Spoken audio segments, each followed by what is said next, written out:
Entire Oracle HCM system is actually based on your effective date. So we have a date tracking mechanism on each and every record. So what are the major benefit of having a date tracking system? That it actually helps us to see the history of a data. And after that, you will be able to see that on which day, what happened to which set of data. That is something which is very much useful on the system, which actually works on your effective date mechanism. And it also ensures that a particular set of data is valid on a given specific time. Getting it started. So what happens is that you will client generally talks to Oracle. Oracle do all those licensing and everything.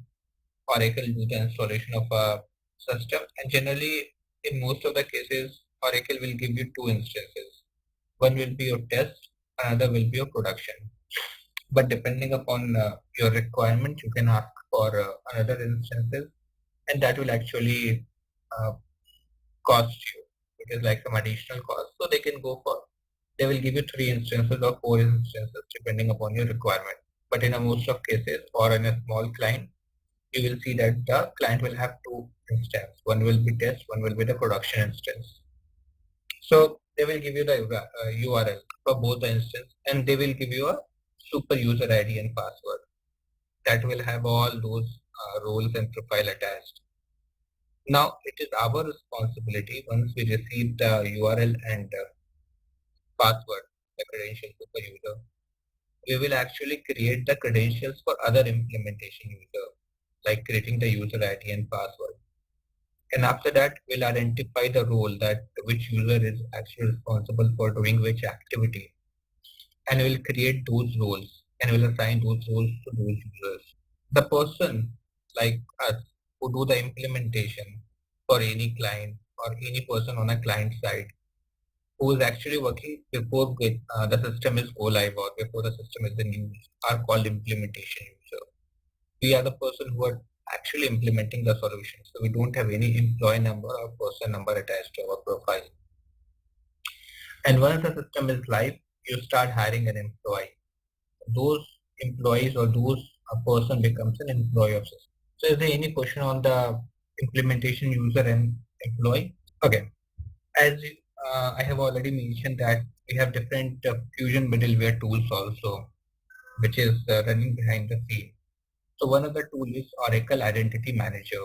So this Oracle Identity Manager is responsible for keeping all your passwords. You can use your super user ID for implementation, and using that super user ID or super user, you can create other implementations user also. Suppose that you are working for a client ABC and you have a team of 5 members. So you can create 5 different users with help of that single super user ID. So whenever the first thing is that whenever you get in system, log in with your super user ID or log in with and try to create another implementation user, and you have to run the processes so that the data which is in OIM and data which is in Oracle SCM gets into the process which we generally run is retrieve LDAP request and send pending LDAP request. So we'll see that in the system. So that will be your first task. So that is actually going to synchronize the users and roles from the LDAP. That is your directory and your Oracle SCM. And LDAP is nothing but it is OIM, Oracle Identity Manager. And after that, you will create an implementation project. So each team will have a manager. So it is a manager responsibility to create an implementation project. And while creating an implementation project, manager will identify that what are the different offerings I have to configure. The offering is nothing but what are the different modules. So whether I have to configure for benefits, whether I have to include the performance, whether I have to include compensation. So again, depending upon the licenses which you have taken from Oracle and depending upon what set of module you want to implement right now, you will select those offerings. And each of the offerings will have different options. So options are nothing but which is like your sub or sub task, which is actually in your module. And once you are done with creation of your implementation project, you will go and assign the individual task or individual options to different set of group of people.